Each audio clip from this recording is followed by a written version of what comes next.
स्वागत है आपका पाठशाला में। आज हम देखने वाले व्हीटस्टोन ब्रिज। अब देखो, ये व्हीटस्टोन ब्रिज एक तरह का स्पेशल अरेंजमेंट होता है और बेसिकली हम इसमें से एक अननोन रेजिस्टेंस को कैलकुलेट करते हैं। अब एग्जैक्टली व्हीटस्टोन ब्रिज में मतलब ब्रिज का जो प्रैक्टिकल एप्लीकेशन है वो हम देखने वाले मीटर ब्रिज में। जो हम मीटर ब्रिज बनाया हम लोगों ने, वो वाला एग्जैक्टली काम करता है आपके व्हीटस्टोन ब्रिज के प्रिंसिपल पे। ये बातें क्लियर है? तो पहले अगर लिखना पड़े व्हीटस्टोन ब्रिज क्या है तो एक है it is a special arrangement, एक स्पेशल अरेंजमेंट होता है which help us to calculate unknown resistance। यहाँ तक बातें क्लियर है? अब देखना, देखने में कुछ कैसा होता है, देखने में कुछ ऐसा रहेगा आपका। डन? ये देखने में कुछ ऐसा होता है। ये बातें क्लियर है? देखने में कुछ ऐसा होता है। अभी बताऊंगा इसको ब्रिज क्यों बोलते हैं। बाय द वे, इसके बीच में गैल्वेनोमीटर लगाया जाता है। अगर गैल्वेनोमीटर लगाएगा ना, ये क्या है? गैल्वेनोमीटर है। डन? अभी गैल्वेनोमीटर के अंदर कॉइल्स होते हैं बहुत सारे, मतलब ना वो वायर के ऐसे गोल गोल गोल गोल टर्न होते हैं। अगर वायर है तो वायर के पास लेंथ है, एरिया है, तो ऑब्वियसली उसके पास रेजिस्टेंस होगा।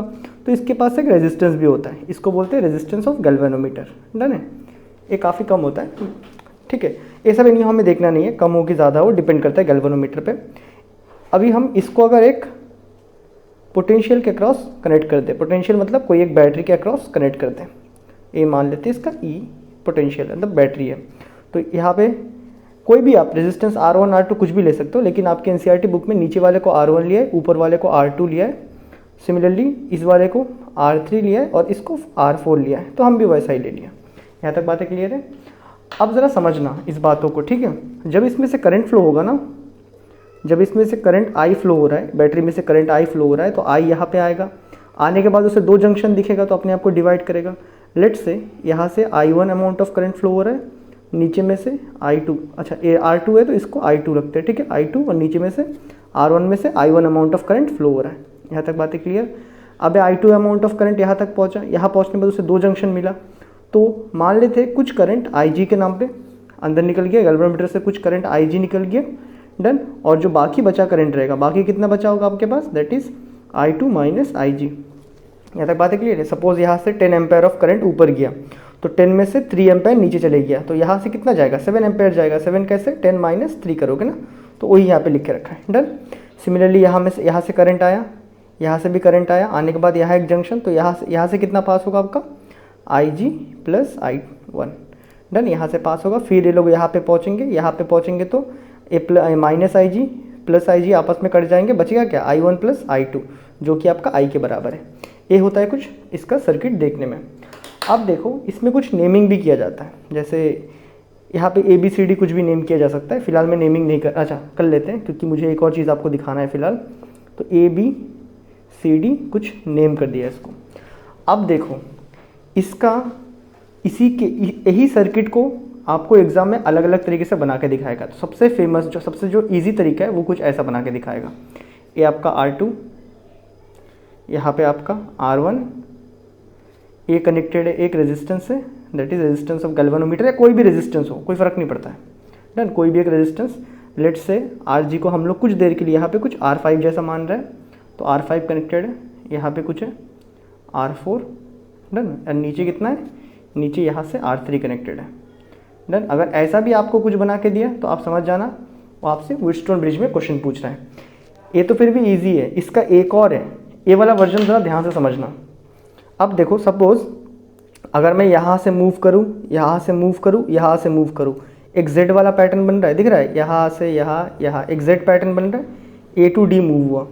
तो इसका एक और जो स्टाइल में बनाया जाता है, पहले मैंने कहाँ से कहा, मैंने A to D, मतलब मैंने A से D मूव किया, उसके बीच में एक रेजिस्टेंस कितना? R1 आया। डन? ये मैंने A to D मूव किया, उसके बाद मैंने D to B मूव किया था, D to B के बीच में एक और रेजिस्टेंस आया, लेट से RG को फिलहाल R5 मानते हैं, आया। D to B के बीच में एक और रेजिस्टेंस आया आपका। डन?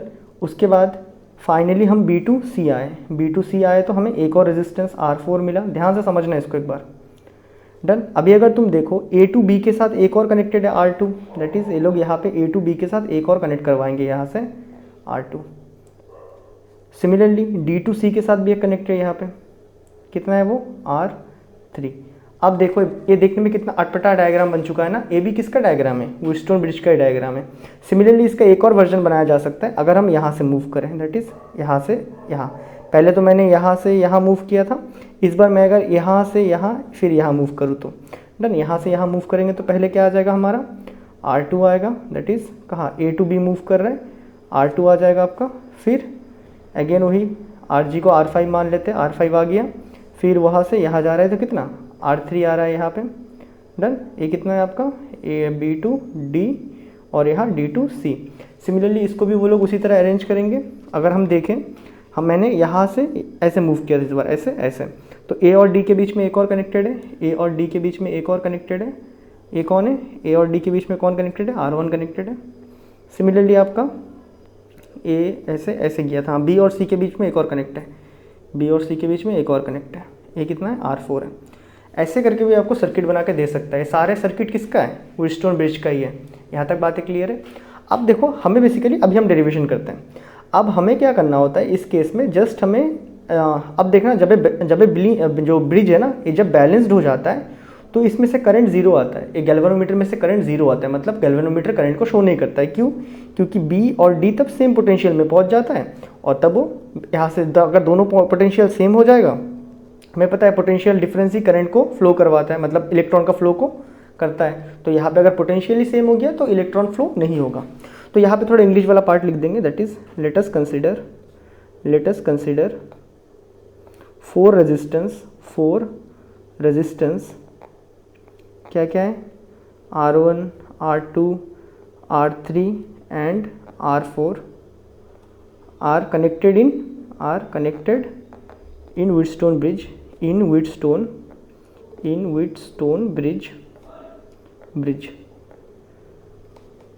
Eight balance condition. जब ये बैलेंस होगा, at balanced condition current through Wheatstone bridge कितना होता है, कितना बताया था, करंट थ्रू व्हीटस्टोन ब्रिज कितना होता है जब वो बैलेंस्ड होता है। Current through Wheatstone bridge galvanometer कितना होता है जब ये बैलेंस्ड होता है, तो करंट थ्रू कितना होता है गैल्वेनोमीटर से, कितना बताया था, ये जीरो होता है। यहाँ तक बातें क्लियर है। तो बेसिकली हमें डेरिवेशन बैलेंस्ड के लिए करना होता है, लेकिन आपसे अगर न्यूमेरिकल पूछ देंगे तो बैलेंस्ड इनबैलेंस कुछ भी पूछ सकता है वो, ठीक है। और वो हम करने वाले नेक्स्ट 2 वीडियो में इसके न्यूमेरिकल्स करेंगे। अगर इसका बैलेंस्ड में आता है तो न्यूमेरिकल काफ़ी ईजी होता है, अगर ये इम्बैलेंस्ड में आया तो न्यूमेरिकल काफ़ी टफ होता है, जो हम करने वाले हैं, ठीक है। नेक्स्ट वीडियो में हम कर लेंगे। यहाँ तक हमें बातें क्लियर है। तो मान लेते हैं कि फिलहाल बैलेंस्ड है, डन। तो अभी हमें किरचॉफ लॉ लगवाना है, बस खाली सिंपली किरचॉफ लॉ लगवाना है, ठीक है। और हमें देखना है अगर बैलेंस होता है तो क्या होता है, दैट इज फर्स्ट अप्लाई करते हैं, applying Kirchhoff law in ABDA loop. इस लूप में लगवा रहा है, ठीक है। कौन से लूप में, ABDA, इस लूप में किरचॉफ लॉ लगवा रहा है, डन है। जब हम किरचॉफ लॉ को लगवाएंगे, हमें पता है किरचॉफ लॉ मैंने कैसे बताया था, मतलब निकालना, ये पोटेंशियल, ठीक है, सेकेंड लॉ लगा रहे हैं, ठीक है, पोटेंशियल ड्रॉप वाला लॉ लगा रहे हैं। तो हमें क्या करना होता है, सारे पोटेंशियल को और EMF को जोड़ के जीरो लिख देना होता है, यही था किरचॉफ का सेकेंड लॉ। तो यहाँ पे कितना पोटेंशियल ड्रॉप हुआ, दैट इज आप फॉर्मूला लगाओगे V = IR। तो यहाँ पे कितना पोटेंशियल ड्रॉप हो रहा है, R2 रेजिस्टर के अक्रॉस कितना potential, that is R2 × I2। ये बातें क्लियर है। तो सब में I × R करते जाएंगे, वो पोटेंशियल ड्रॉप ही होता है, V = IR, ओम्स का लॉ, ठीक है। तो यहाँ पे कितना पोटेंशियल ड्रॉप हुआ, अब देखो करंट यहाँ से यहाँ फ्लो हो रहा है, तो मैं पहले पॉजिटिव टर्मिनल को टच कर रहा हूँ, दैट इज पॉजिटिव रहेगा, पॉजिटिव R2 × I2। यहाँ तक बातें क्लियर। ये मैं गया, जाके मैं यहाँ से आ रहा हूँ, करंट अभी भी इसी डायरेक्शन में फ्लो हो रहा है, तो कौन किस में आ जाएगा, पॉजिटिव IG RG, ठीक है ना, IG RG। फिर यहाँ आया, फिर यहाँ से यहाँ जा रहा हूँ, तो करंट इस बार यहाँ से यहाँ इस तरफ फ्लो हो रहा है, दैट इज इस तरफ पॉजिटिव है, इस तरफ नेगेटिव है। मैं कहाँ पहले टच करने वाला हूँ, नेगेटिव एंड को, दैट इज नेगेटिव, कितना हो जाएगा, नेगेटिव R1 I1 = 0। ये पूरा लूप कंप्लीट हो गया, ये बातें क्लियर है। अब देखो, व्हेन ब्रिज इज बैलेंस्ड, जब ये ब्रिज बैलेंस्ड होता है तो हमें पता है इसमें से करंट थ्रू गैल्वेनोमीटर कितना 0 हो जाता है। अगर करंट थ्रू गैल्वेनोमीटर 0 हो जाएगा तो ये वाला टर्म आई जी 0 होगा, आई जी इंटू आर जी, ये पूरा टर्म 0 हो जाएगा। सो लिख सकते क्या R2 I2, ये तो पूरा 0 plus 0 minus R1 I1 equal to 0। Simply यहाँ से R2 I2 इजिकल टू क्या मैं R1 I1 लिख सकता हूँ। यहाँ तक बातें क्लियर है, R1 I1। तो यहाँ पे एक सिंपली एक बार आप कर लो, ये ऊपर वाला, ऊपर में कितना I2 अमाउंट ऑफ करंट जा रहा है, तो ऊपर वाला नीचे वाला, दैट इज मैं सिंपली यहाँ पे I2 अपॉन I1 निकाल रहा हूँ। डन है, I2 अपॉन I1, तो I2 अपॉन I1 निकालूंगा, I2 अपॉन I1, तो यहाँ क्या बच जाएगा R1 अपॉन R2। एक इक्वेशन बना आपका। डन। अगेन दोबारा again apply Kirchhoff law, apply Kirchhoff law, कौन सा लूप वाला लॉ, ठीक है। In loop B C D B C, इस लूप में, ठीक है, B C D B, loop B C D B, इसमें लगाएंगे किरचॉफ लॉ को। तो किरचॉफ लॉ को लगाना शुरू करते हैं। तो करंट यहाँ से यहाँ फ्लो हो रहा है, दैट इज पॉजिटिव में आएगा। पॉजिटिव में आपका पॉजिटिव लिखते हुए I2 माइनस आई जी इंटू R4, बातें क्लियर। उसके बाद आपका करंट यहाँ से यहाँ आया, मैं यहाँ से यहाँ लूप में आ रहा हूँ, मैं यहाँ से अभी यहाँ आ रहा हूँ, तो यहाँ आ रहा हूँ तो करंट यहाँ से यहाँ फ्लो हो रहा है। मैं मतलब मैं नेगेटिव टर्मिनल को मैं टच करने वाला हूँ पहले, तो नेगेटिव R3 इंटू आई जी प्लस I1 ये लिख दिया। फिर जा रहा हूँ, फिर यहाँ, तो करंट यहाँ से यहाँ फ्लो हो रहा है, मतलब पॉजिटिव टू नेगेटिव फ्लो हो रहा है। मैं किस टर्मिनल को, नेगेटिव को टच करने वाला हूँ, तो नेगेटिव कितना I G R G is equal to 0। Again when Wheatstone bridge is balanced, जब व्हीटस्टोन ब्रिज बैलेंस्ड होता है, जब ये चीज़ बैलेंस्ड होता है तो करंट थ्रू गैल्वेनोमीटर कितना शो करना चाहिए, 0 शो कर रहा है। ये बातें क्लियर है। तो यहाँ पे सारे आई जी वाले टर्म को हम 0 करेंगे, तो ये वाला टर्म 0 हो जाएगा, तो बचेगा क्या I2 R4 बच जाएगा ना। बातें क्लियर है। जब आई जी यहाँ पे 0 कर देंगे तो क्या I2 R4 बचेगा सीधा मेरे पे, तो I2 R4 लिख दिया हमने। यहाँ पे जब मैं आई जी को 0 करूँगा तो क्या बचेगा, माइनस I3 R1 माइनस, अच्छा माइनस I1 R3 बच रहा है। यहाँ से 0 कर दूंगा तो पूरा टर्म ही 0 हो जाएगा, माइनस 0 इजिकल टू 0। तो यहाँ से फिर से I2 R4 इजिकल टू क्या लिखा जा सकता है, I1 R3। डन है। यहाँ से फिर से I2 बाई I1 निकालते हैं, I2 अपॉन I1 से यहाँ से ला दिया, तो कितना बचा R3 by R2, R3 by R4। तो देखो, सो ये दोनों I2 बाई I1 है। सो इन बैलेंस्ड व्हीटस्टोन ब्रिज, जब व्हीटस्टोन ब्रिज क्या होता है, बैलेंस्ड होता है, इन बैलेंस्ड व्हीटस्टोन ब्रिज क्या मैं लिख सकता हूँ, A B I2 upon I1, A B I2 upon I1, तो मैं क्या लिख सकता हूँ R1 by R2 is equal to R3 by R4, ऐसा लिखा जा सकता है। ये बातें क्लियर है, ऐसा लिखा जा सकता है। अब देखो ये हमें पता चल गया, अगर बैलेंस्ड होता है तो ये रेजिस्टेंस, इन रेजिस्टेंस का ratio that is R1 by R2 कर लो या R2 बाई R1 कर लो, इन दो का रेजिस्टेंस का रेशियो और ये दो रेजिस्टेंस का रेशियो सेम आएगा।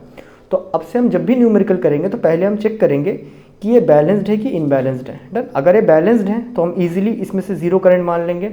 सेम इस केस में भी हम करेंगे, ठीक है। इस केस में क्या कर लेना है, अभी देखो इस केस में कैसे रेशियो निकालोगे, पहले तो ये फंडा तुमको समझ आ जाना चाहिए, इस फंडे को कैसे मैंने इससे इसको बनाया था। डन है। तो सिमिलरली आप यहाँ पे भी देख के चेक करने वाले हो कि ये बैलेंस्ड है कि इम्बैलेंस्ड है। अगर आपको जैसे यहाँ पे क्या कर लेंगे, R2 अपॉन R1, इन दोनों को रेशियो बना के देखेंगे, इन दोनों का रेशियो बना के देखेंगे। अगर रेशियो इनका सेम आता है तो मान लेंगे इसमें से करंट 0 फ्लो हो रहा है। डन। क्योंकि इस तरह कॉम्प्लेक्स सर्किट में पूछता है वो क्वेश्चन। डन है। तो अभी हम जब भी न्यूमेरिकल करेंगे इस व्हीटस्टोन ब्रिज के ऊपर, तो पहले हमें चेक करना है कि वो बैलेंस्ड है कि इम्बैलेंस्ड है। अगर बैलेंस्ड है तो हम इसमें से करंट 0 मान लेंगे, फिर न्यूमेरिकल हमारे लिए बहुत ईजी बन जाएगा। मैं दोनों न्यूमेरिकल आपको करके दिखाने वाला हूँ बाय द वे। डन है। तो ये था बेसिकली आपका व्हीटस्टोन ब्रिज। अगर ये लिखने वाला पार्ट में आता है तो आपसे सीधा पूछ देगा बैलेंस व्हीटस्टोन ब्रिज में रेजिस्टर का रेशियो क्या होता है, निकाल के बताओ। डन है। तो मैं मिलता हूँ आपसे नेक्स्ट वीडियो में, जो कि मैं एग्जाम्पल का एक न्यूमेरिकल है उसको करवाऊंगा। तो तब तक के लिए गुड बाय।